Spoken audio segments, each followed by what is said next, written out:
Dear student, आज class 12 की biology का ऑनलाइन क्लास होगा। क्लास 12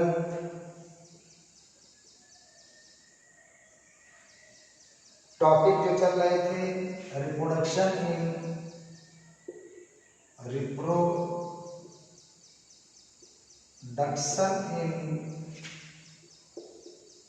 फ्लावरिंग प्लांट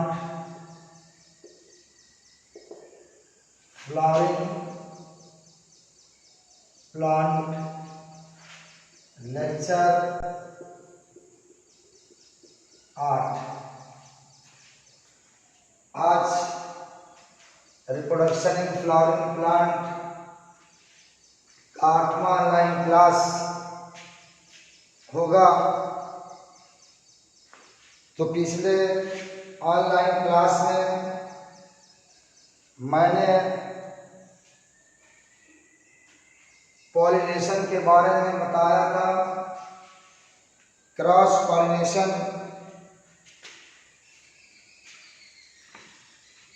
के बारे में मैंने डिटेल्स दिया था। Different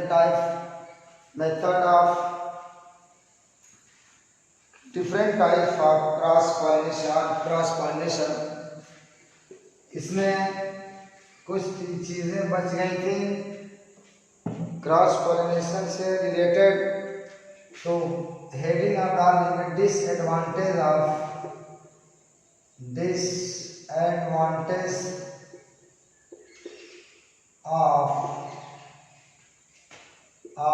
cross pollination. Advantage of cross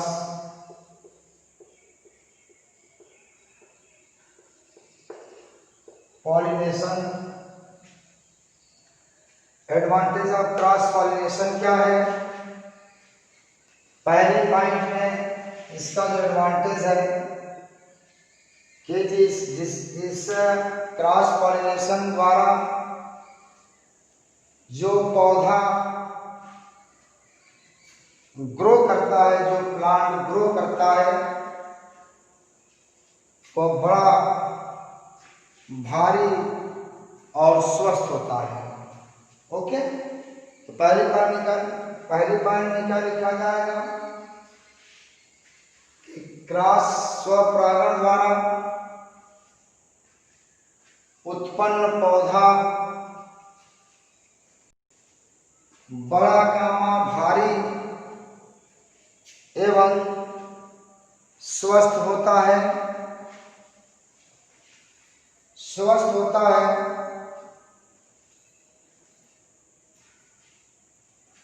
okay, अब दूसरी पॉइंट लिखिए।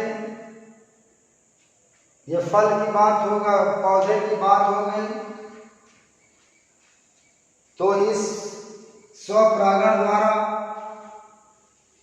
उत्पन्न फल बड़ा भारी और स्वस्थ होता है। इससे पौधा भी बड़ा होगा, फल भी बड़ा होगा और बीज भी बड़ा होगा। बात समझ भाई? अगली बात देखिए कि स्वपरागण से उत्पन्न फल बड़ा कामा भारी एवं स्वस्थ होता है। बड़ा कामा भारी एवं स्वस्थ होता है।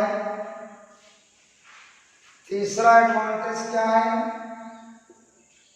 कि स्वपरागण से उत्पन्न बीज बड़ा कामा भारी कामा स्वस्थ होता है और इसके साथ अत्यधिक बीज का निर्माण होता है।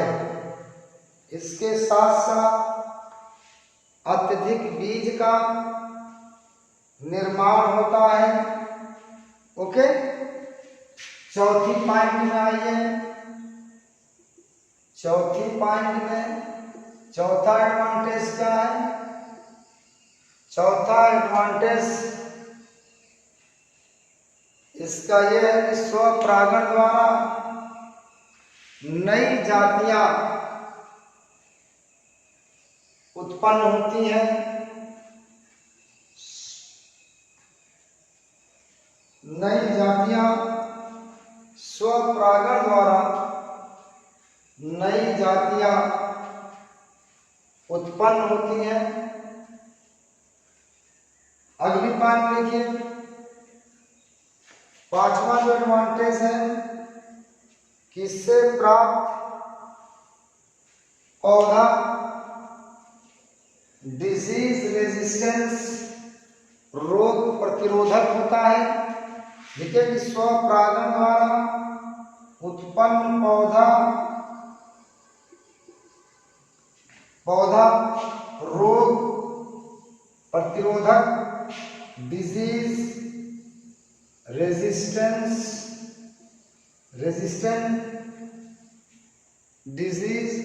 रेजिस्टेंट होता है।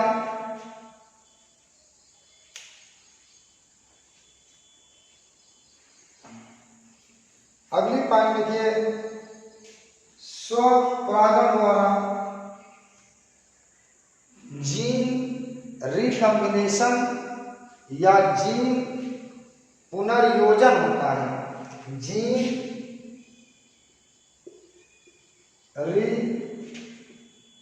रिकॉम्बिनेशन, लिखिए कि स्वपरागण द्वारा जीन रिकॉम्बिनेशन, हिंदी में कहते हैं जीन पुनर्योजन होता है, यानी जीन का स्थानांतरण होता है, जीन का अदला बदली होती है। ओके, होने की संभावना इसमें अधिक होती है। It is advantage of cross pollination. आप इसी में डालिए डिसएडवांटेज ऑफ, दूसरा लिखिए disadvantage of cross pollination. Disadvantage of cross pollination से क्या हानियां हैं? डिसएडवांटेज से क्या हानियां हैं? डिसएडवांटेज से क्या हानियां हैं?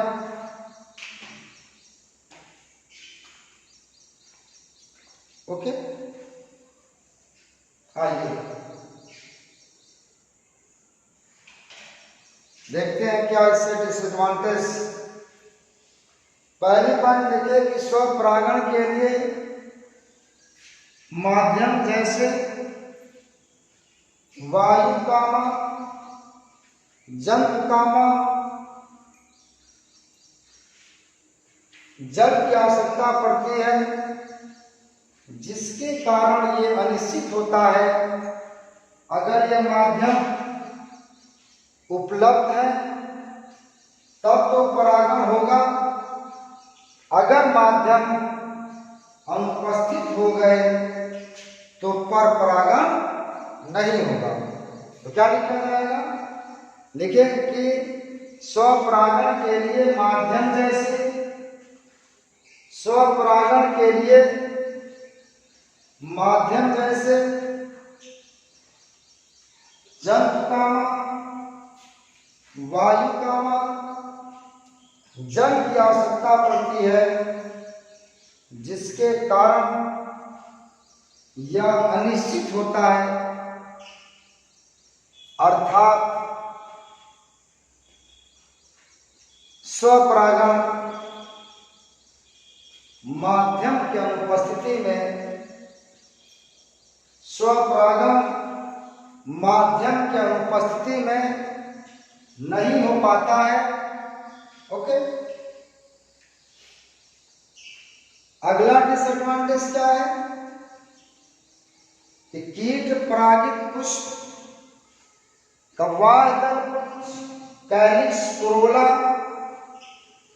बड़े होते हैं, कोरोला कलर होता है, सुगंधित होता है, जिसके कारण पौधे में ऊर्जा का अधिक ह्रास होता है।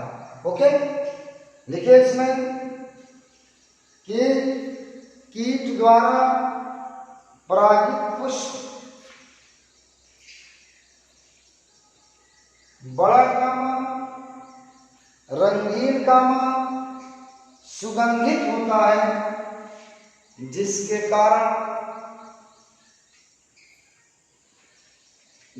कारण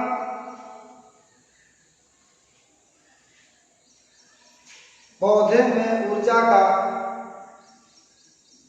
अत्यधिक ह्रास होता है।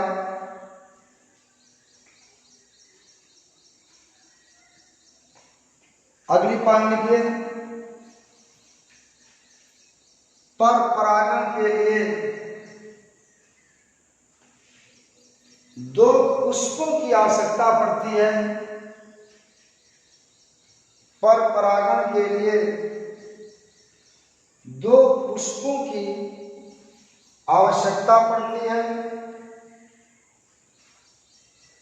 चौथा डिसएडवांटेज लिखिए,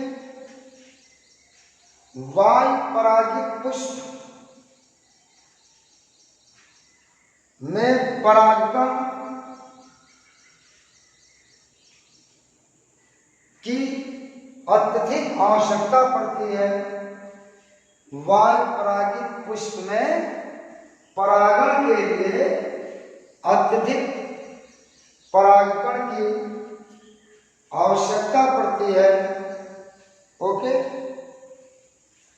ये डिसएडवांटेज आपके क्रॉस पॉलिनेशन के, इसको ध्यान रखिएगा। अब परागण की क्रिया कंप्लीट हो गई।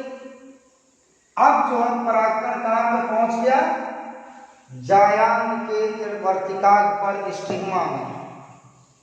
जायांग के वर्तिकाग्र पर परागण अब पहुंच चुका है। अब देखिए अब प्रोसेस क्या होगी, तो हेडिंग डाल लीजिए, pollination leading to fertilization. Pollination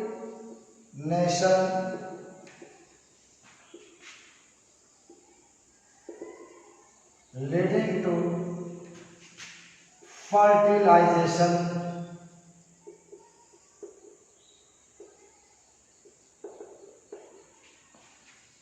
pollination leading to fertilisation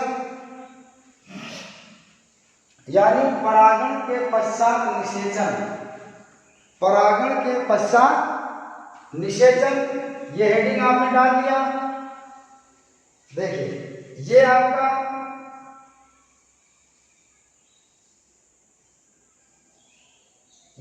जायांग है, और जायांग है, जायांग के अंदर ये आपका ओवुल है, और यहां पे परागकण आकर के यहां पे परागकण आ गया, पॉलिनेशन ऑफ पॉलन ग्रेन। ठीक है, पॉलन ग्रेन जब यहां पे आ जाएगा तो यहां से पराग नली डेवलप होगी, और ये पराग नली डेवलप होकर के बढ़ती जाएगी, बढ़ करके आपका ओवुल में क्या प्रवेश करेगी। किसमें, ओवुल में क्या करेगी, प्रवेश करेगी। ओके, अब देखिए ये आपका पॉलन ट्यूब हो गया, पॉलन ट्यूब। इसमें पहली हेडिंग डाली जाएगी, पराग नालिका का बीजांड में प्रवेश, entry of pollen tube into ovule. Heading क्या डाली जाएगी, entry of pollen tube into ovule, यानी पराग नालिका का बीजांड में प्रवेश, पराग नालिका का बीजांड में प्रवेश। अब देखिए आगे का जो प्रोसेस है, परागनालिका वर्तिका से होती हुई आपके बीजांड में क्या करेगी, प्रवेश करेगी। और जैसे यह बीजांड में प्रवेश करेगी वैसे परागकण का केंद्रक 2 गैमीट या 2 भागों में बढ़ जाएगा, तो 2 गैमीट बन जाएगा। क्या हो जाएगा, तो परागकण का जो केंद्रक है 2 केंद्रक में विभाजित हो जाएगा, जिसे हम क्या कहते हैं, मेल गैमीट्स कहते हैं। तो entry of pollen tube into ovule. Okay, देखिए इसमें लिखा जाएगा at the time of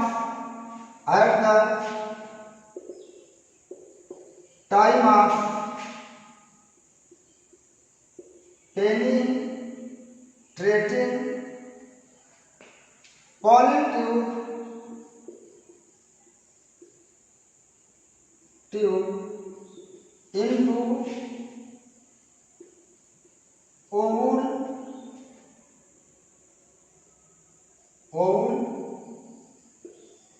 nucleus of pollen grain divide into 2 gametes, 2 male gametes.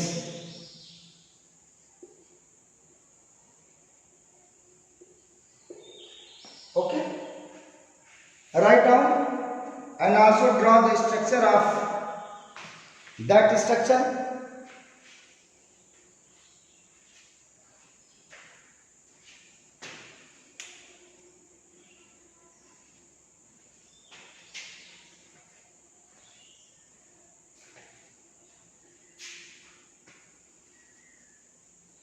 Okay, ये आपका। अब देखिए ये जो पॉलन ट्यूब बीजांड में ओवुल में जो प्रवेश करेगी वह 3 पोजीशन से पेनिट्रेट कर सकती है।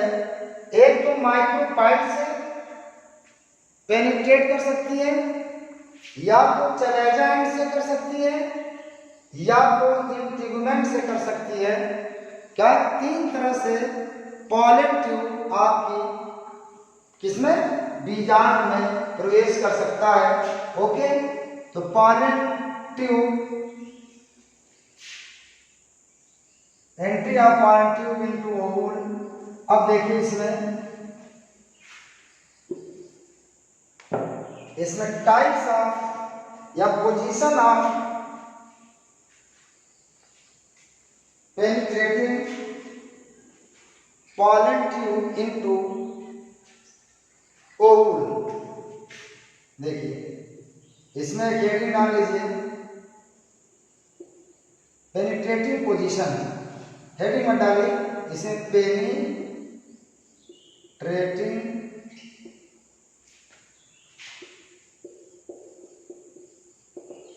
Position of pollen tube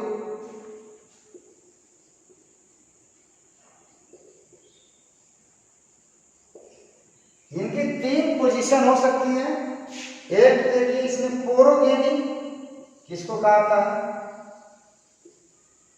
पोरोगेनी। दूसरा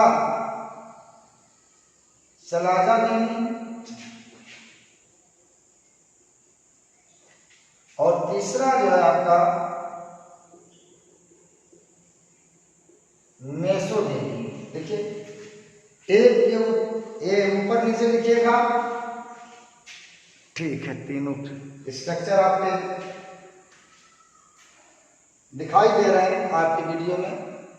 बार बार जाकर कैमरे मोबाइल से देखना पड़ता है मोबाइल में कि पूरा बोर्ड कवर हो रहा है कि नहीं हो रहा है। तो पोरोगेनी क्या है, अभी मैं बताता हूँ। और ये मोस्टली फाउंड पाया जाता है जब पॉलन ट्यूब बीजांड में माइक्रोपाइल द्वारा, जो बीजांड का छिद्र है माइक्रोपाइल द्वारा पेनिट्रेट करता है तो उसको पोरोगेमी कहते हैं। When pollen tube penetrate into ovule from micropyle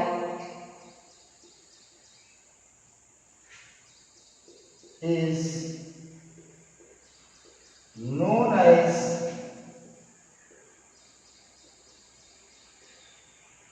porogamy. Okay. When pollen tube penetrate into ovule from micropyle is known as porogamy. Example लिख लीजिएगा, मोस्ट ऑफ प्लांट, क्या है? मोस्ट ऑफ प्लांट, यानी अधिकतर पौधों में पॉलन ट्यूब माइक्रोपाइल एंड से बीजांड या ओवुल में प्रवेश करती है। देखिए चलाजा गेमी का, when pollen tube penetrate into ovule from chalaza is known as chalazogamy. क्या है? अब स्टार्ट कर देता हूं, फ्रॉम चलाजा, फ्रॉम चलाजा। और इसका एग्जाम्पल क्या है? कैसुराना एक पौधा है, कैसुराना, ये एग्जाम्पल आपको याद रखना है, कैसुराना। और ये क्या होता है? फ्रॉम इंटेगुमेंट, यानी जो बीजांड की परत है उस परत से क्या करता है? माइक्रोपाइल पॉलन ट्यूब ओवुल में प्रवेश करता है। इस संख्या का एग्जाम्पल क्या है? कुकरबिटा, कुकरबिटा मतलब कुकरबिटेसी फैमिली। कुकरबिटा में कौन से प्लांट आते हैं? जैसे मस्क मिलोन है, वाटर मिलोन है, आपका खीरा है, लौकी है, आपका नेनुआ है, ये इस फैमिली को कुकरबिटेसी कहते हैं। ऐसे पौधों को कुकरबिटा कहते हैं, ठीक है ना? एक लौकी है, आपका कोहड़ा है, आपका तरबूज है, खरबूज है, और आपका नेनुआ है, ये सब कुकरबिटा में आते हैं। तो मतलब समझ गए, जब पॉलन ट्यूब चलाजा की ओर से प्रवेश करता है तो उसको चलाजा गेमी कहते हैं। और मेसोगेमी क्या होती है? कि जब पॉलन ट्यूब बीजांड की परत, जिसको इंट्यूगमेंट कहते हैं, बीजांड की परत से क्या करता है? बीजांड में प्रवेश करता है तो उसे मेसोगेमी कहते हैं। यह कहाँ पर आता है? कुकरबिटा में। It is important, example is most important for NEET point of view. एक एक शब्द, एक एक पॉइंट आपकी क्लियर होनी चाहिए। और नीट की परीक्षाओं में बायोलॉजी, जिसमें जूलॉजी और बॉटनी का रोल जो है बहुत इंपॉर्टेंट है। आप इसमें मैक्सिमम मार्क्स आप अटेंड कर सकते हैं, गेन कर सकते हैं। ओके, तो ध्यान रखिएगा। ये नंबर आप तभी मैक्सिमम गेट कर सकते हैं जब आप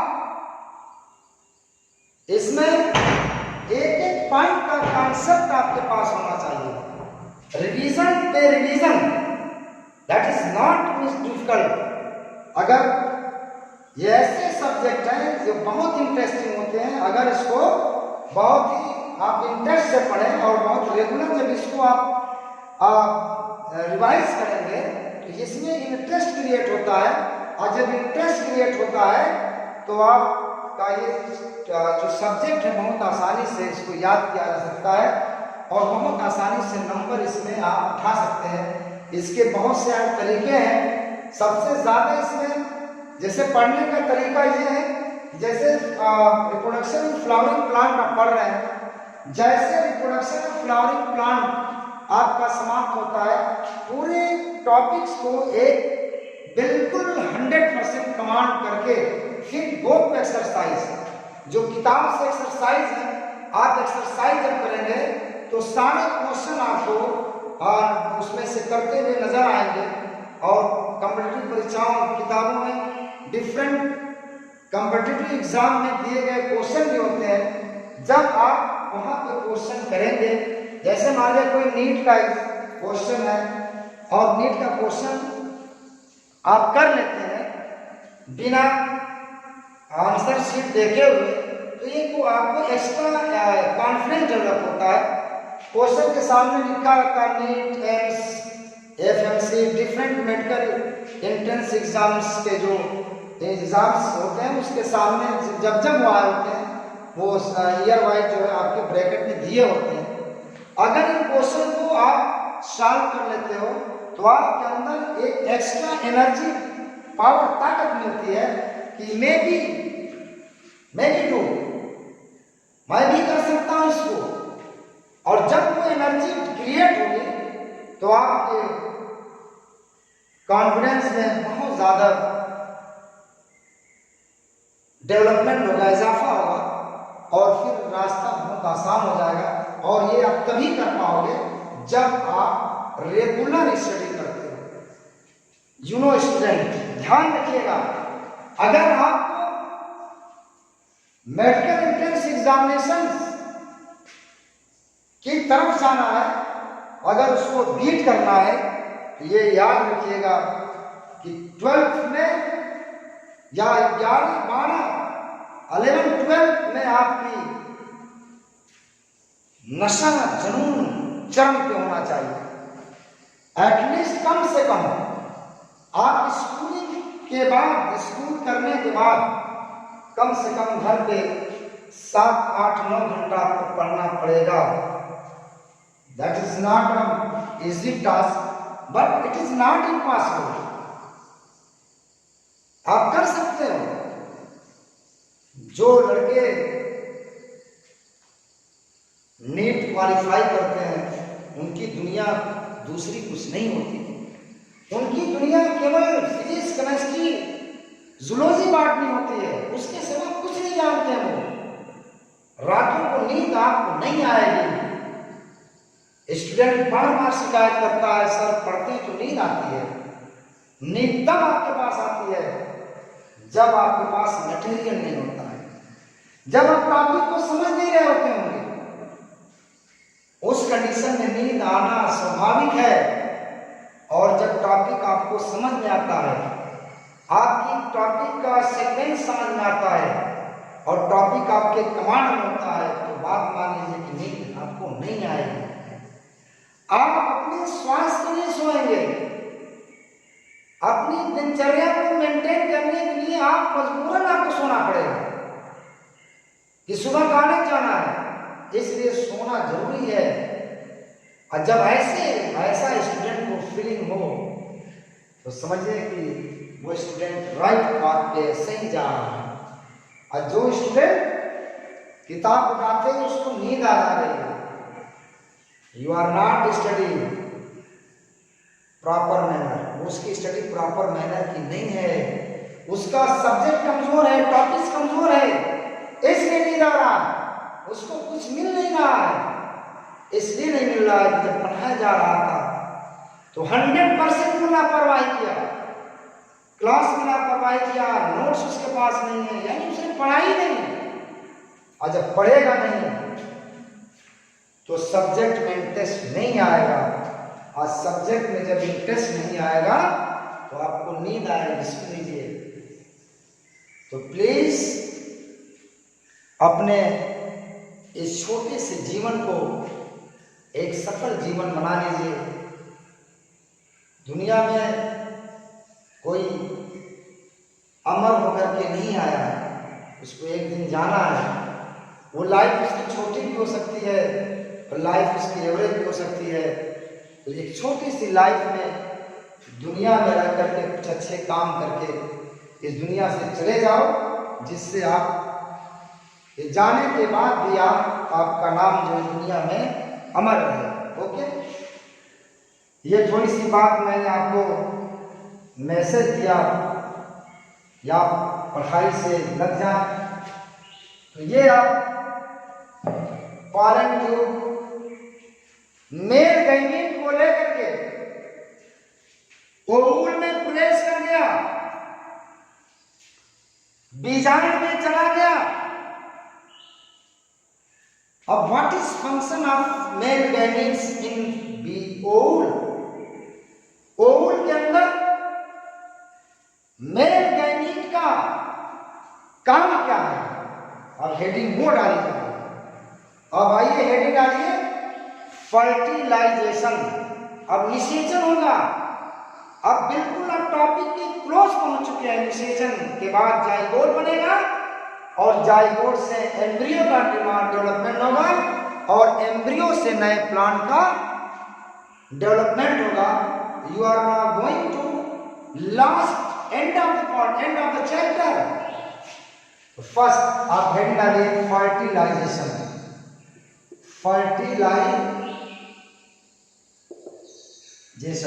निषेचन। निषेचन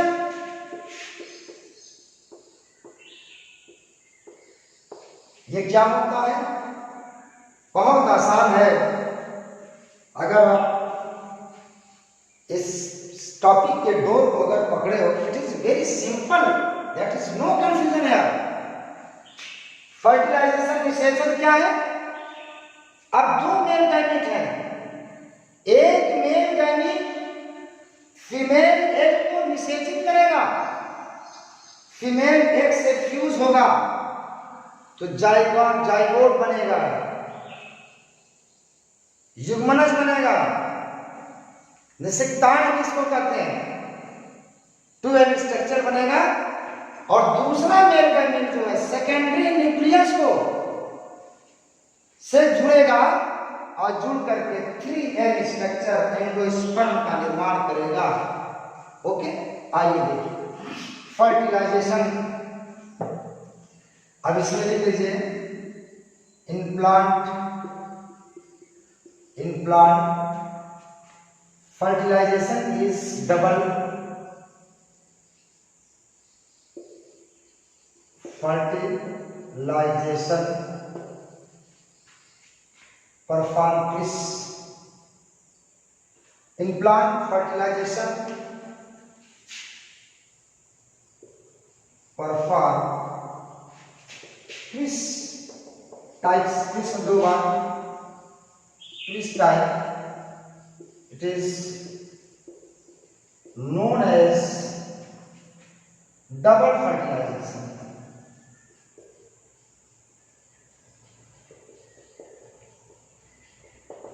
दो प्रकार का फर्टिलाइजेशन हुआ है।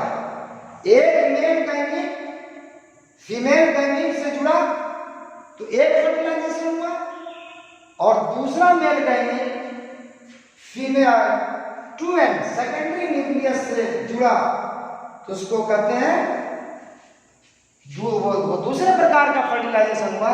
इस तरह से दो निषेचन की क्रिया होती है, इसलिए इसको हम क्या कहते हैं?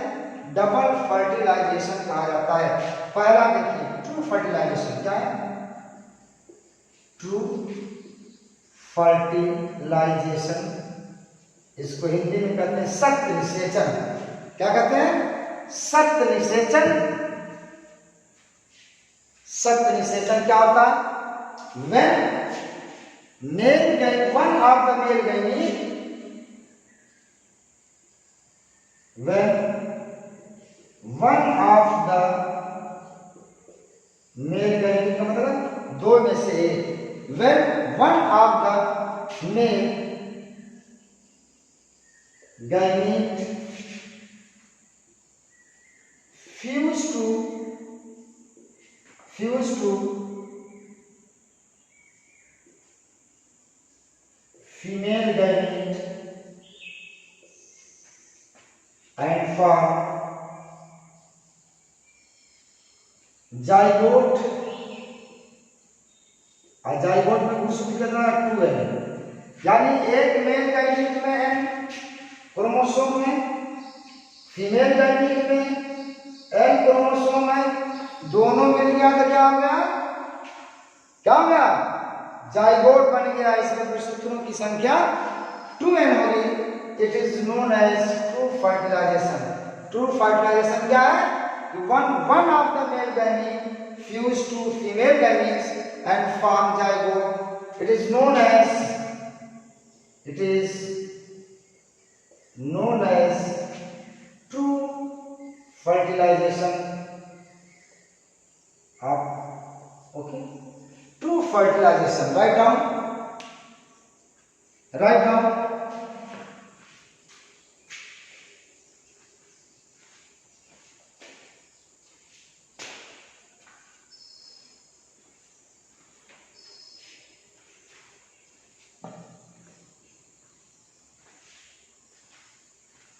ओके, चलिए I am going to rough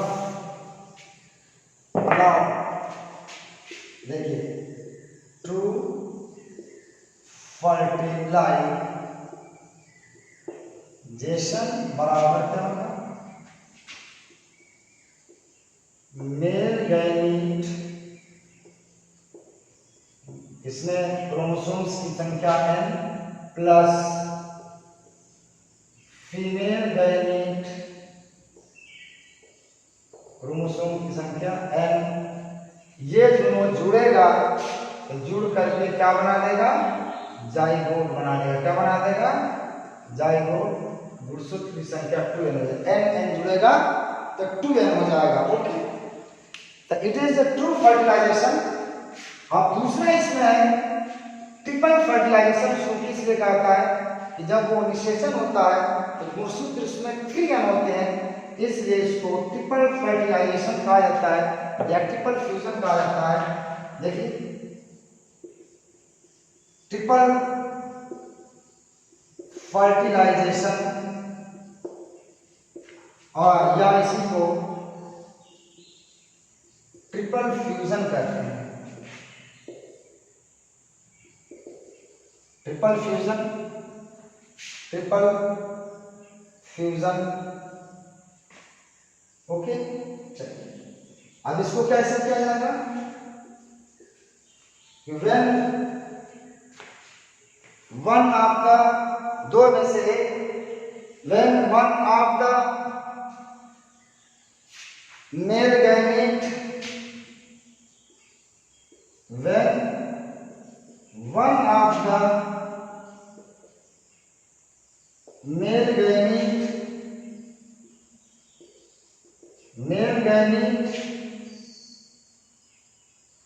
fuse to secondary nucleus। Secondary nucleus में गुणसूत्र 2n होता है और इसमें क्या होता है, n होता है। Secondary nucleus and form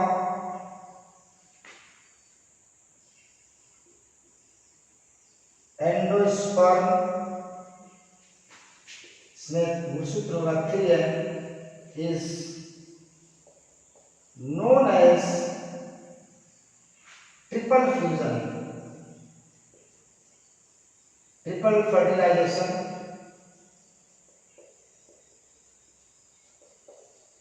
okay, बहुत आसान।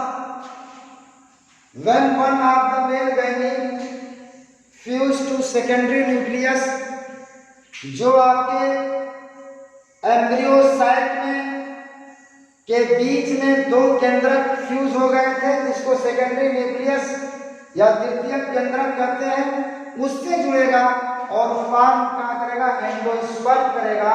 एंडोस्पर्म में गुणसूत्र की संख्या n होती है, इसलिए इसको ट्रिपल फर्टिलाइजेशन करते हैं। एंडोस्पर्म का मतलब भ्रूणपोष। क्या होता है, भ्रूणपोष करता है। भ्रूणपोष क्या होता है, it's provide nutrient to developing embryo.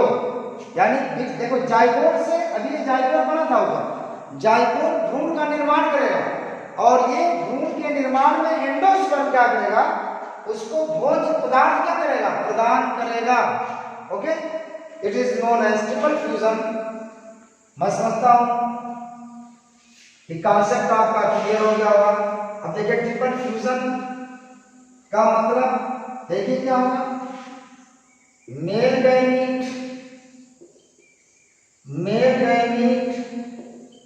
इसमें क्रोमोसोम्स का नंबर n है, प्लस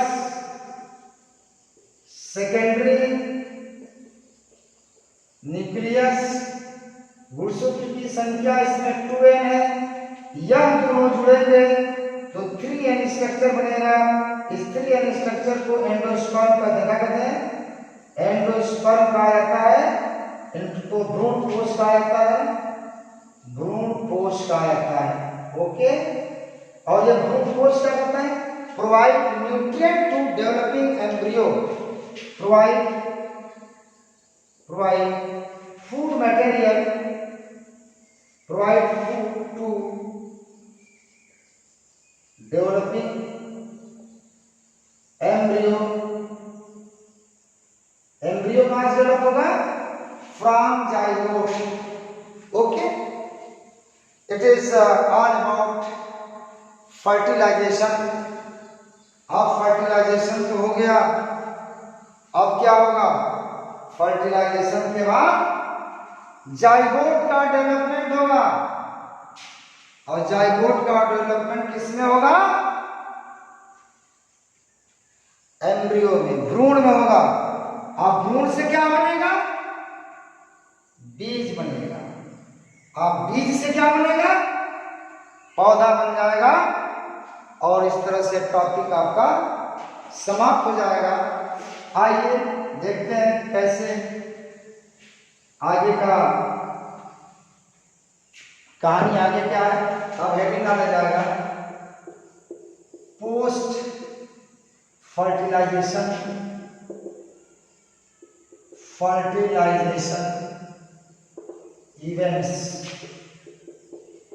इवेंट्स। पोस्ट का मतलब होता है बाद में, फर्टिलाइजेशन का मतलब निषेचन, इवेंट्स का मतलब घटना। यानी निषेचन के बाद क्या क्या घटनाएं होती हैं। अब देखिए निषेचन के बाद 3 घटनाएं होती हैं। एक तो development of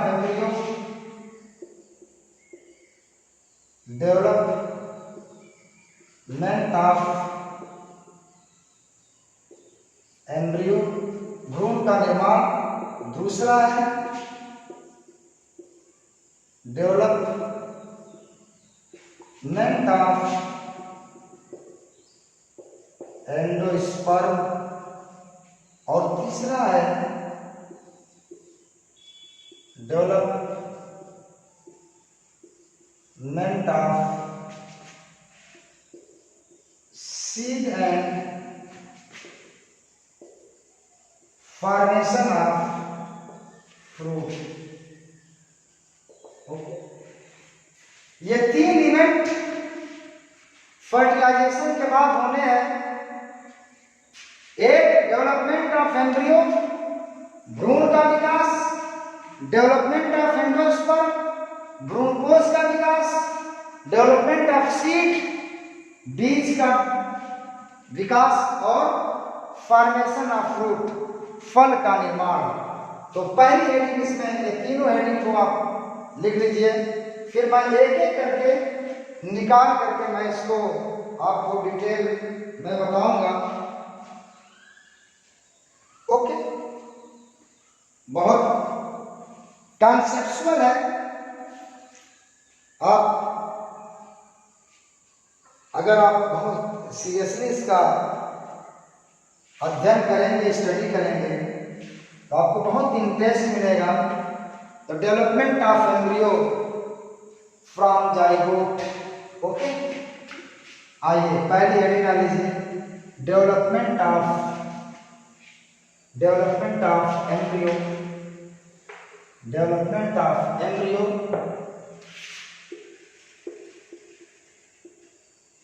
development of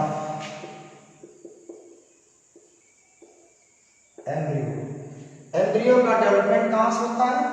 from the, एक चीज, एक कॉमन सेंस, एक मेन पॉइंट का जो इनिशियल पॉइंट है इस टॉपिक की, इस आर्टिकल की, उसको जान लीजिए। Embryo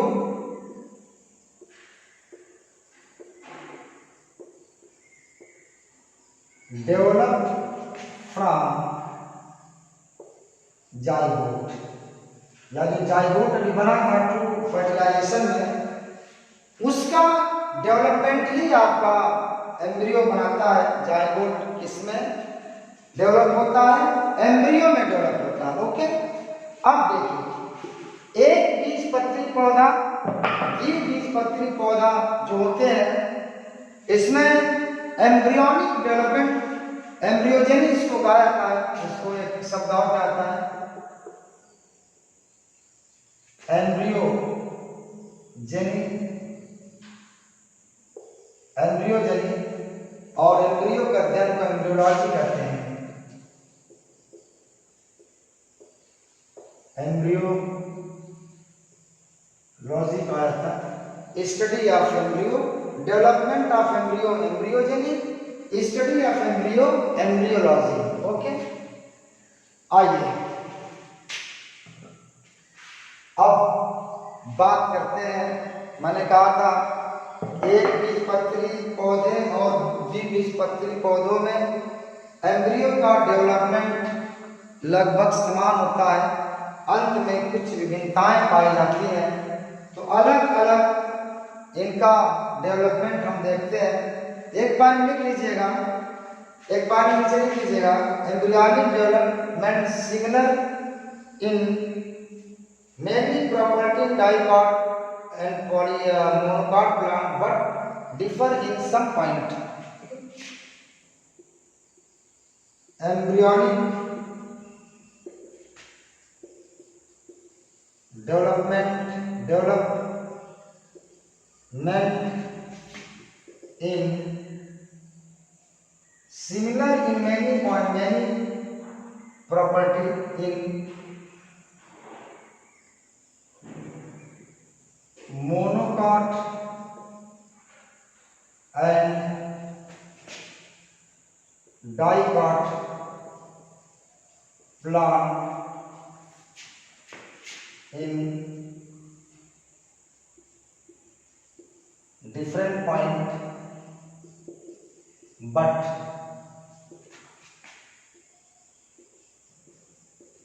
differ in some point।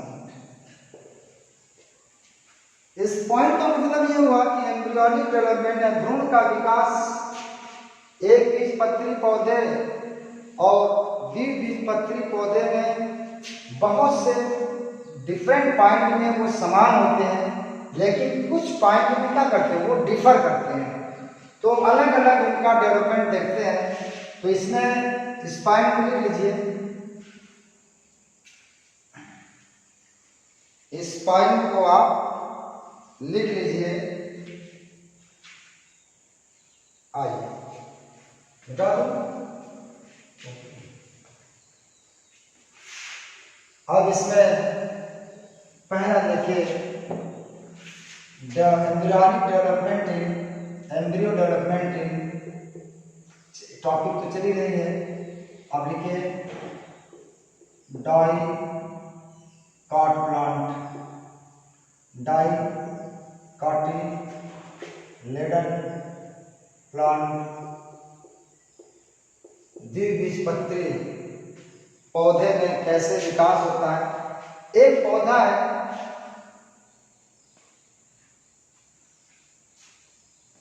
कैप्सुला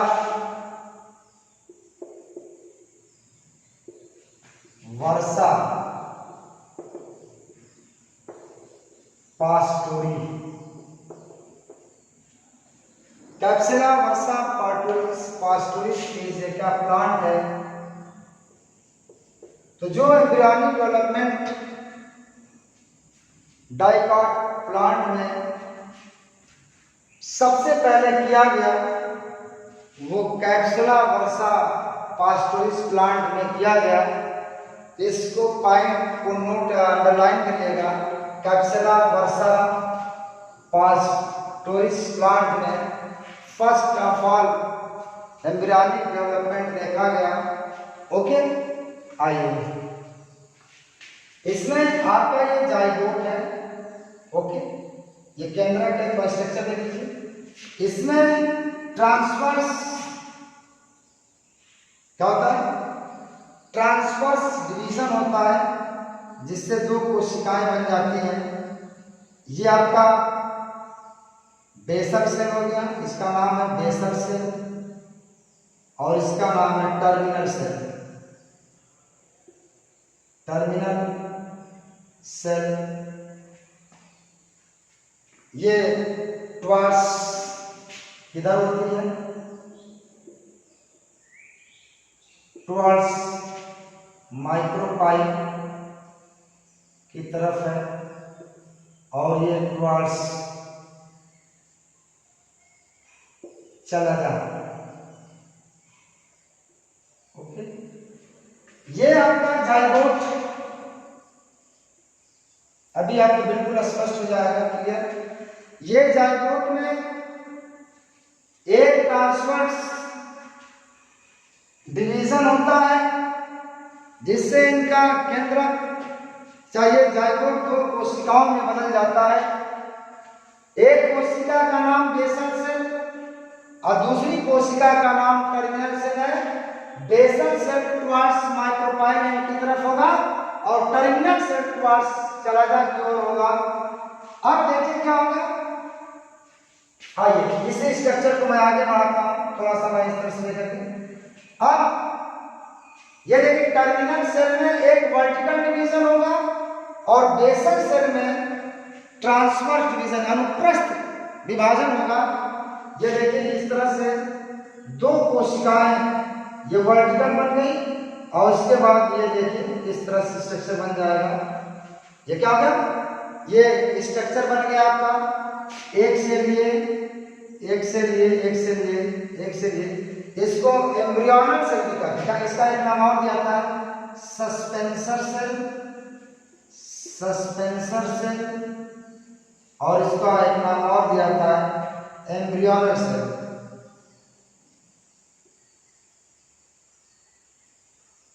समझिए, अब टर्मिनल सेल में वर्टिकल डिवीजन हुआ। ये क्या है, टर्मिनल डिवीजन में इसमें क्या होगा, इसी में लिख दीजिए वर्टिकल डिवीजन। वर्टिकल डिवीजन का मतलब क्या होगा, खड़ा अनुदैर्ध्य डिवीजन। और सस्पेंसर सेल में कैसा डिवीजन होगा, ट्रांसवर्स होगा। क्या होगा, ट्रांसवर्स डिवीजन, अनुप्रस्थ, अनुप्रस्थ विभाजन होगा। अब ये सेल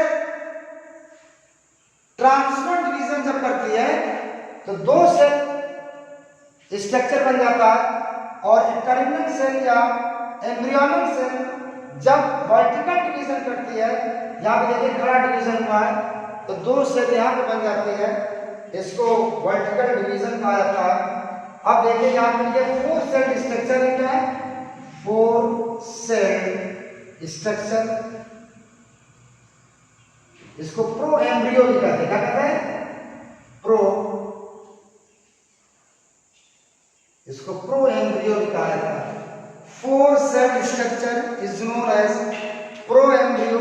अब देखिए आगे क्या होगा, ये जो आपका सस्पेंसर सेल बनी है, इस सस्पेंसर सेल में अनेक ट्रांसवर्स डिवीजन होगा, और ये आपका एक 6 to 8 सेल स्ट्रक्चर बन जाएगा।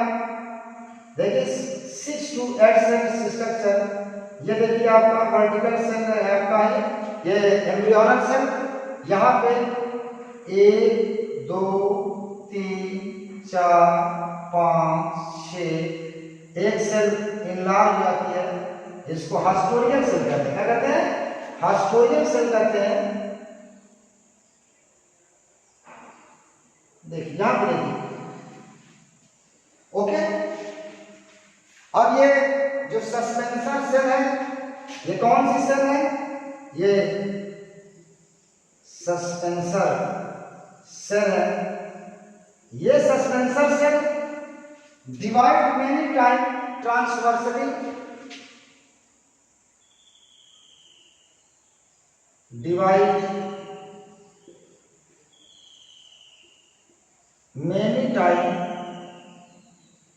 many time transversally and for 6 to 10 suspensor cell. Okay, suspensor cell divide many times transversally and form 6 to 10 suspensor cell. ये क्या हो गई? ये सस्पेंसर सेल है। क्या? Suspensor cell. ओके, अब ऊपर की जो सेल होती है सस्पेंसर सेल थोड़ी सी इनलार्ज हो जाती है। इसको हम क्या कहते हैं? हास्टोरियल सेल कहते हैं। क्या कहते हैं? हास्टोरियल सेल। और ये सबसे नीचे वाली सेल होती है, इसको हाइपोफाइसिस कहते हैं। क्या कहते हैं? हाइपोफाइसिस कहते हैं। ओके, इस स्ट्रक्चर को एक बार और देख लीजिए। इसी में सारा डेवलपमेंट का पॉइंट भी इंक्लूड है। Zygote now going to divide transversally, अनुप्रस्थ विभाजन होता है जिससे यह जाइगोट दो सेल की कोशिकाओं में चेंज हो जाता है। इसकी ये बेसल सेल है ऊपर वाली, नीचे वाली टर्मिनल सेल है। Basal cell towards micropyle end terminal cell towards chalaza end. Okay, अब बेसल सेल को एक नाम और दिया था सस्पेंसर सेल। ओके, ये ट्रांसवर्स डिवीजन इसमें हुआ है, इसमें आगे होगा। और टर्मिनल सेल को एक नाम और दिया था एम्ब्रियोनल सेल, इसमें वर्टिकल डिवीजन होगा, अनुदैर्घ्य यानी खड़ा विभाजन होगा। अब दो सेल को, इससे दो सेल बन जाएगी, इससे दो सेल बन जाएगी। अब ये 4 सेल स्ट्रक्चर हो गया। इसको क्या कहते हैं?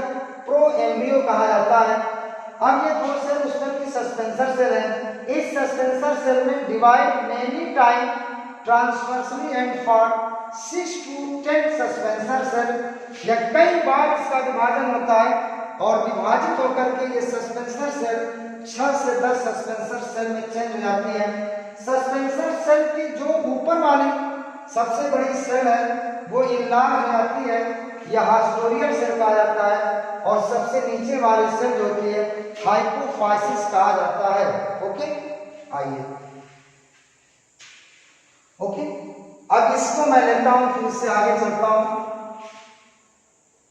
मिटा दो,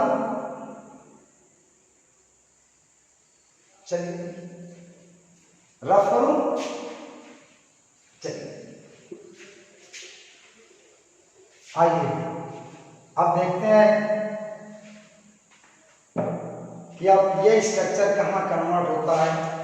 ये आपका 2 सेल स्ट्रक्चर जो मैंने बनाया था, 1 2 3 4 5 6, ये 7 हास्टोरियल सेल आपका हो गया, ये सस्पेंसर सेल हो गया, ये हाइपोफाइसिस।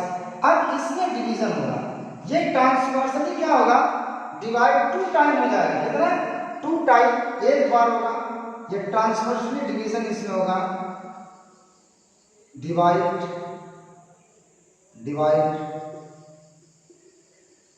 ट्रांसवर्सली।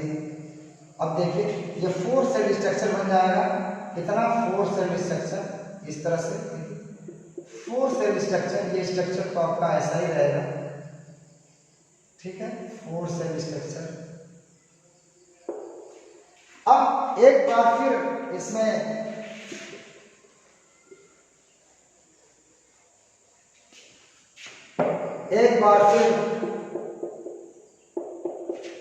ट्रांसवर्स डिवीजन होगा इसमें टर्मिनल सेल में। टर्मिनल सेल में काम हो रहा है इसमें डिवाइड टर्मिनल सेल, फिर डिवाइड ट्रांसवर्सली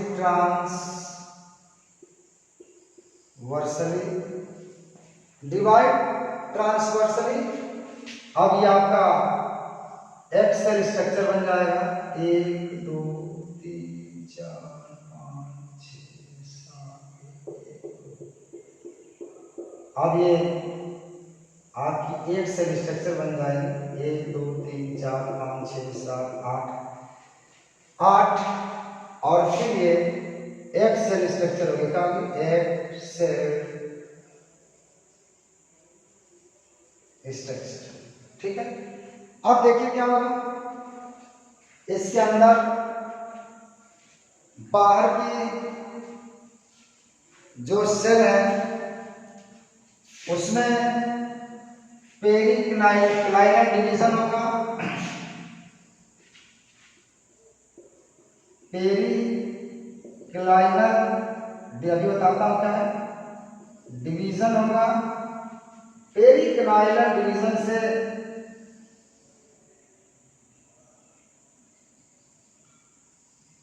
पेरीब्लेम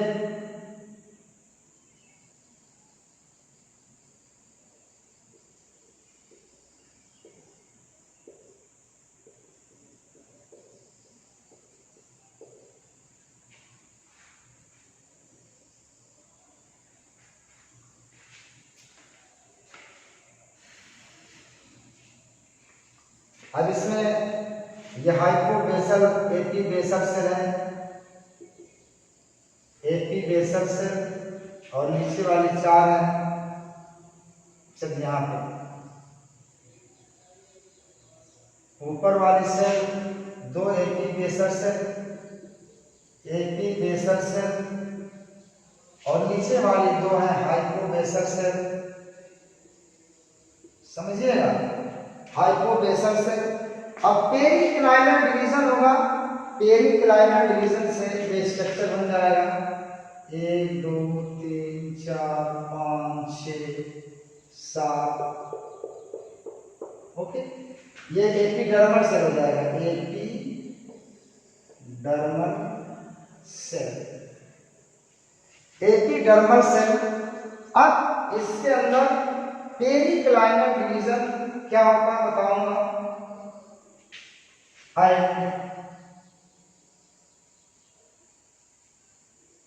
एंटीक्लाइनल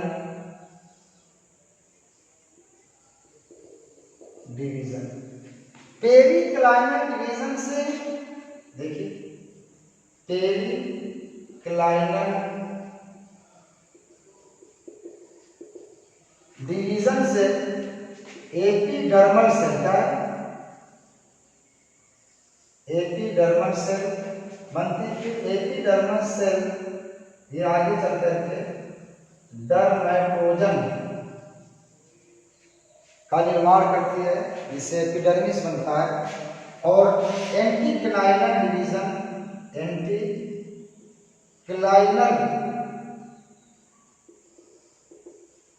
डिवीजन से पेरीब्लेम और प्लीयूरोम का निर्माण होता है। ये थोड़ा सा इसमें पॉइंट यहाँ पे है। ओके, अभी एक बार फिर मैं इसको डिस्क्राइब करता हूँ। पेरिक्लाइनल डिवीजन भी मैं बताता हूँ क्या होता है, एंटीक्लाइनल डिवीजन भी क्या होता है अभी बताता हूँ मैं। ओके,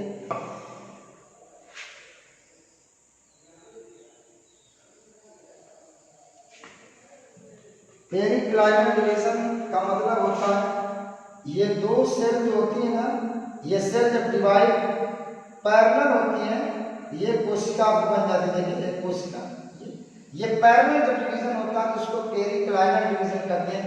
एंटीक्लाइनल डिवीजन क्या होता है, ये वर्टिकल होता है, परपेंडिकुलर होता है। क्या होता है, परपेंडिकुलर होता है। इससे 2 कोशिकाएं आपकी बन जाती है, ठीक है। तो जब डिवीजन एक्स एक्सिस के पैरेलल होता है तो उसको पेरिक्लाइनल डिवीजन कहते हैं। और जब डिवीजन कोशिका में परपेंडिकुलर यानी क्या होता है, वाई एक्सिस के समानांतर होता है यानी परपेंडिकुलर, यानी इस सेल के देखिए पैरेलल है और इस सेल के क्या है, ये देखिए ये एक सेल बना दिया, दूसरी सेल यहाँ पे, इस सेल के क्या होता है, इस सेल के परपेंडिकुलर है तो उसको एंटीक्लाइनल डिवीजन कहा जाता है। ओके, यानी जब डिवीजन आपका पैरेलल होगा तो पेरिक्लाइनल डिवीजन, और जब उसकी नेबरिंग के सेल के परपेंडिकुलर जब डिवीजन होगा तो इसको एंटीक्लाइनल डिवीजन कहा जाता है। Now going to again describe about, यहाँ तक आपने हाइपोफाइसिस बना लिया। यहाँ पे अब जो मैं बात टर्मिनल सेल की कर रहा हूँ, टर्मिनल सेल आपकी, और टर्मिनल सेल ये कौन सी सेल है, टर्मिनल सेल में अब काम कर रहा हूं मैं। टर्मिनल सेल में एक ट्रांसवर्स डिवीजन होगा और ट्रांसवर्स डिवीजन से यह दो सेल 4 सेल स्ट्रक्चर में कन्वर्ट हो जाएगी। ऊपर की जो सेल होगी उसको एपीबेसल सेल कहा जाएगा, नीचे वाली सेल जो होगी उसको हाइपोबेसल सेल कहा जाएगा। यही से इस सेल से क्या होता है, यही से आपका प्लांट्स के पार्ट आपके डेवलप होंगे। फिर ये अगेन डिवाइड ट्रांसवर्सली, अगेन जब डिवाइड ट्रांसवर्सली तो ये 8 cell structure 4 cell structure 8 cell structure में बदल जाएगा। अब इसके अंदर पेरिक्लाइनल डिवीजन होगा, तो पेरिक्लाइनल डिवीजन से आपके सबसे बाहर एपिडर्मल सेल बनेगा। एपिडर्मल सेल चेंज हो जाएगा किसमें, डर्मेटोजन में, और अंदर वाली कोशिकाओं में आपका एंटीक्लाइनल डिवीजन होगा। एंटीक्लाइनल डिवीजन से क्या हो जाएगा, आपके प्लीरोम, और ये देखिए मैंने पेरिक्लाइनल डिवीजन एंड एंटीक्लाइनल डिवीजन, ये आपका प्लीरोम है, प्लीयूरोम है, और ये क्या है, पेरिब्लेम है। ठीक है, अब 2-4 टर्म मैं इनको यहाँ पे बता रहा हूं, लिख लीजिए।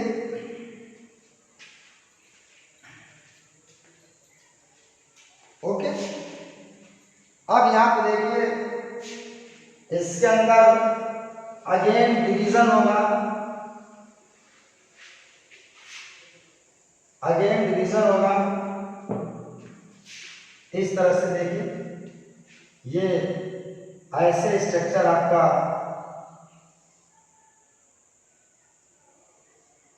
बन जाएगा।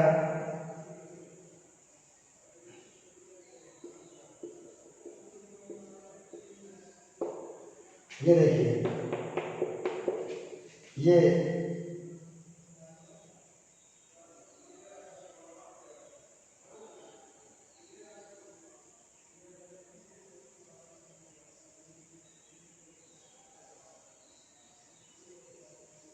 कॉटिलेडन है, क्या है, कॉटिलेडन कहां से डेवलप होगा,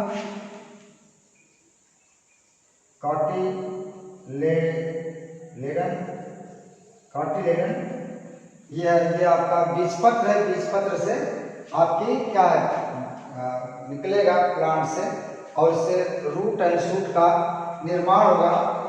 अब देखिए यही सेल मॉडिफाई हो गई इस तरह के स्ट्रक्चर में जिसमें 2 कार्टिलेडन होगा। देखो एक कार्टिलेडन 2 कार्टिलेडन, एक कार्टिलेडन क्या बनाएगा, रूट बनाएगा, एक कार्टिलेडन क्या बनाएगा, शूट बनाएगा। अभी 4 सेल स्ट्रक्चर आपने जो देखा था टर्मिनल सेल में, उसमें 2 सेल थी, एक आपका एपीबेसल सेल थी, क्या थी, एपीबेसल सेल, और दूसरा क्या था, हाइपोबेसल सेल थी। इन्हीं से देखिए क्या डेवलप होता है, एक तो आपका रेडिकल, इससे रेडिकल डेवलप होगा, रेडिकल और हाइपोकोटाइल, अभी बताऊंगा हाइपोकोटाइल का है, हाइपोकोटाइल, और इससे प्लूमूल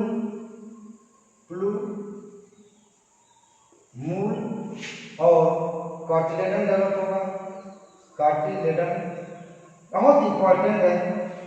अब ये रेडिकल क्या काम करता है, रेडिकल जो होता है ये रूट बनाती, क्या बनाती, रेडिकल से रूट डेवलप होता है। इसी के नीचे आप देखिएगा, मैं यहाँ लिख रहा हूँ, देखिए रेडिकल क्या डेवलप करेगा, रेडिकल किस में डेवलप हो जाएगा, रूट में, और प्लूमूल क्या बनाएगा, प्लूमूल क्या होगा, ये शूट बनाएगी एरियल पार्ट प्लांट का, एरियल पार्ट यानी मृदा के ऊपर जो पार्ट प्लांट होता है उसको शूट करते हैं। कार्टिलेडन आपका बीज पत्र होता है जो बीज से निकलता है, उसी को कार्टिलेडन कहते हैं। हाइपोकोटाइल क्या होता है, जैसे मानिए कि ये बीज है, क्या है, ये आपका बीज है, ये आपका कार्टिलेडन है, क्या है, तो कार्टिलेडन और एम्ब्रियो, कार्टिलेडन और के बीच का स्ट्रक्चर जो होता है ये हाइपोकोटाइल कहलाता है। क्या कहलाता है, कोटाइल कहलाता है, ठीक है। तो जो बीज से जो बीज पत्र निकलता है जिसको कार्टिलेडन कहते हैं, ये कार्टिलेडन है, ये कार्टिलेडन है, उसके पहले के स्ट्रक्चर को हाइपोकोटाइल कहा है। क्या कहता है, हाइपोकोटाइल। ये बीज है, बीज से कार्टिलेडन निकला है, कार्टिलेडन का वह पार्ट जो आपका बीज में रहता है उसको हम क्या कहते हैं, हाइपोकोटाइल कहते हैं। क्या कहते हैं, हाइपोकोटाइल कहा जाता है। ओके, तो एक बात समझिए, मैं इसकी बता रहा हूं। अब बीज पत्र आगे निकल करके पौधे में डेवलप हो जाएगा, ये रूट बनाएगा, प्लूमूल शूट बनाएगा। कार्टिलेडन हाइपोकोटाइल क्या है, सब आपने समझ लिया कहां से डेवलप होता है। टर्मिनल सेल में ट्रांसवर्स डिवीजन हुआ था, इस ट्रांसवर्स डिवीजन से 4 सेल स्ट्रक्चर बनी थी। ऊपर वाली सेल को एपीबेसल सेल कहते हैं, जिससे आपका रेडिकल और हाइपोकोटाइल का निर्माण होगा। नीचे वाली कोशिका हाइपोबेसल सेल कहलाती है। हाइपोबेसल सेल जो होगी यह प्लूमूल और कार्टिलेडन का निर्माण करेगी। प्लूमूल आगे चल करके शूट का डेवलपमेंट करेगा। शूट का मतलब प्लांट का एरियल पार्ट, जो भी कुछ भी है सबको शूट कहा जाता है। रेडिकल से रूट का निर्माण होगा। कार्टिलेडन मैंने बता दिया, ये बीज से निकलने वाला बीज पत्र होता है, और बीज पत्र से पहले की जो स्ट्रक्चर होती है उसको हाइपोकोटाइल कहते हैं। तो इट इज ऑल अबाउट प्लेरोम। हाँ, प्लेरोम से क्या होगा, प्लेरोम क्या बनाता है, जो स्ट्रक्चर में है प्लेरोम, प्लीयूरोम, ये आपका स्टील बनाएगा। क्या बनाएगा, स्टील। और पेरीब्लेम क्या बनाएगा, पेरीब्लेम, ये कॉर्टेक्स बल्ब बनाएगा। क्या बनाएगा, कॉर्टेक्स या बल्ब। पेरीब्लेम स्टील क्या होता है, रंध्र जिसको कहते हैं, जो प्लांट के मध्य का भाग होता है, जिसके अंदर संवहन मंडल जाइलम और फ्लोएम पाए जाते हैं, इसी को स्टील करता है, कहा जाता है। It is innermost part of the stem where vascular मंडल जाइलम और phloem found present. It is known as stele. और पेरीब्लेम जो कॉर्टेक्स का होता है, यह स्टील के बाहर वाला पार्ट होता है, जिसके अंदर भोज्य पदार्थ का होता है, संचित रहता है। इसको बल्कुट या कॉर्टेक्स कहा जाता है। बल्कुट या कॉर्टेक्स कहा जाता है। ओके, भाषा में आ गई। चलिए अब देखिए इसमें काम हास्टोरियल सेल का काम होता है। हास्टोरियल बता दिया मैंने। हाइपोफाइसिस,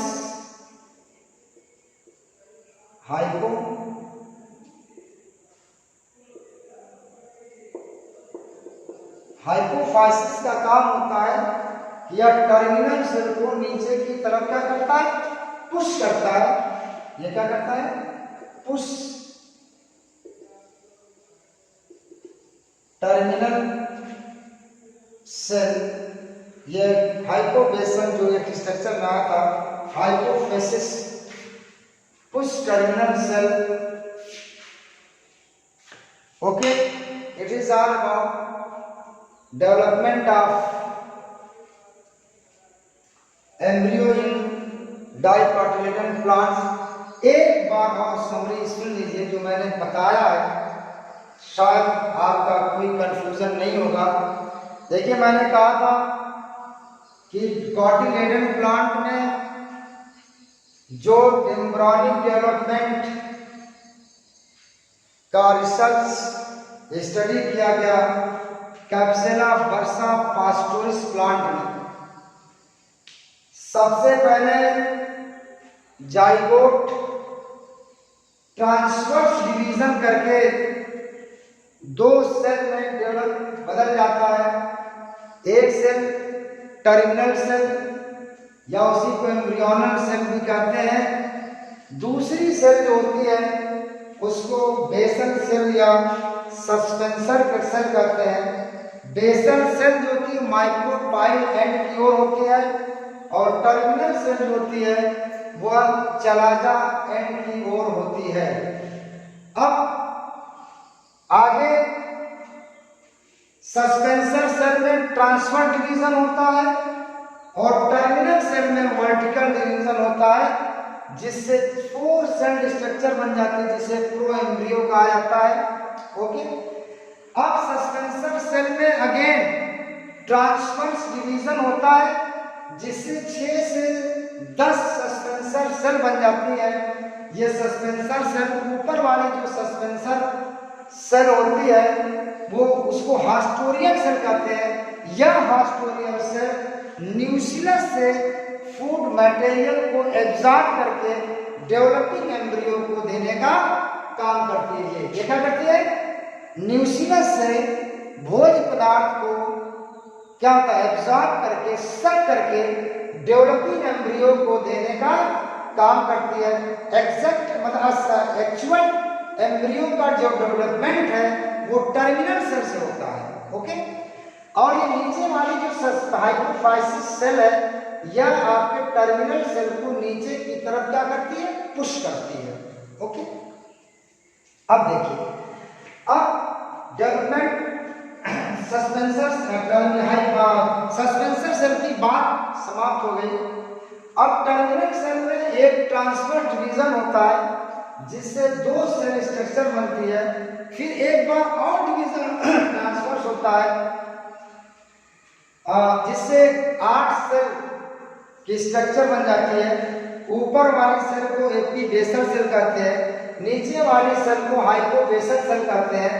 एपीबेसल सेल से रेडिकल और हाइपोकोटाइल का निर्माण होता है और हाइपोबेसल सेल से आपका प्लूमोन और कॉटिलेडन का निर्माण होता है। प्लूमोन को मैंने बता दिया क्या होता है, कॉटिलेडन का काम का प्लूमोन और रेडिकल का काम क्या होता है। अब देखिए क्या होता है कि जो आपकी 8 सेल स्ट्रक्चर मिला है, 8 सेल स्ट्रक्चर की में पेरिक्लाइनल और एंटीक्लाइनल डिवीजन होता है। पेरिक्लाइनल डिवीजन से एपिडर्मल सेल बाहर की एम्ब्रियो के सबसे बाहर की परत बनती है जिसको डर्मेटोजन कहते हैं। एंटीक्लाइनल डिवीजन से एम्ब्रियो के अंदर वाली जो सेल होती है वो डिवाइड करती है जिससे प्लूरोम और पेरिब्लेम का निर्माण होता है। ओके, पेरिक्लाइनल डिवीजन वो होता है जो आपका एक्स एक्सिस के समानांतर होता है, पैरेलल होता है, और एंटीक्लाइनल डिवीजन वह डिवीजन होता है जो नेबरिंग सेल के परपेंडिकुलर होता है यानी वाई एक्सिस के समानांतर होता है। अगर कोशिका का डिवीजन ऐसा हुआ तो ये आपका हो गया पेरिक्लाइनल। अगर कोशिका का डिवीजन ऐसा हुआ ये हुआ एंटीक्लाइनल डिवीजन। एंटीक्लाइनल डिवीजन से प्लूरोम और पेरिब्लेम का निर्माण होता है। प्लूरोम क्या बनाता है? प्लूरोम स्टील बनाता है। Stele is the inner most part of the stem where vascular bundle xylem and phloem found present, यानी xylem और phloem वहां पर पाया जाता है। उसके बाद ये पेरिब्लेम क्या बनाता है? ये कॉर्टेक्स में बदल जाता है और ये कॉर्टेक्स होता है it is outer most part it is found outer to the stele. Stele के बाहर बाद में पाया जाने वाला भाग है उसे हम क्या कहते हैं? कॉर्टेक्स कहते हैं। जैसे मान लीजिए आपका ये स्टेम है, बीच में तो ये आपका स्टील हो गई, ये आपका कॉर्टेक्स हो गया। क्या हो गया? ये कॉर्टेक्स हो गया, ये एपिडर्मल सेल हो गई या इसी को डर्मेटोजन कहते हैं। ओके, ठीक है। और इस तरह से ये development of embryo in dicot plant में समाप्त हो गया। अब नेक्स्ट लेक्चर में जो टॉपिक मोनोकाटिलिडन प्लांट में किस तरह से एम्ब्रियो का डेवलपमेंट होता है उसको बताऊंगा। फिर एंडोस्पर्म का डेवलपमेंट कैसे होता है, फिर और चीज़ें। ये समझिए कि 1 से 1.5 लेक्चर और इस टॉपिक पे होने हैं। ओके, ठीक है। तो आज के लिए आज की ऑनलाइन वीडियो में बस इतना ही। बस एक आपसे निवेदन ये है कि वीडियो को लाइक, सब्सक्राइब और कमेंट्स लिखना ना भूलें। और इसी के साथ आज का ऑनलाइन क्लास यही वाइंड अप होता है। बहुत बहुत धन्यवाद। Thank you.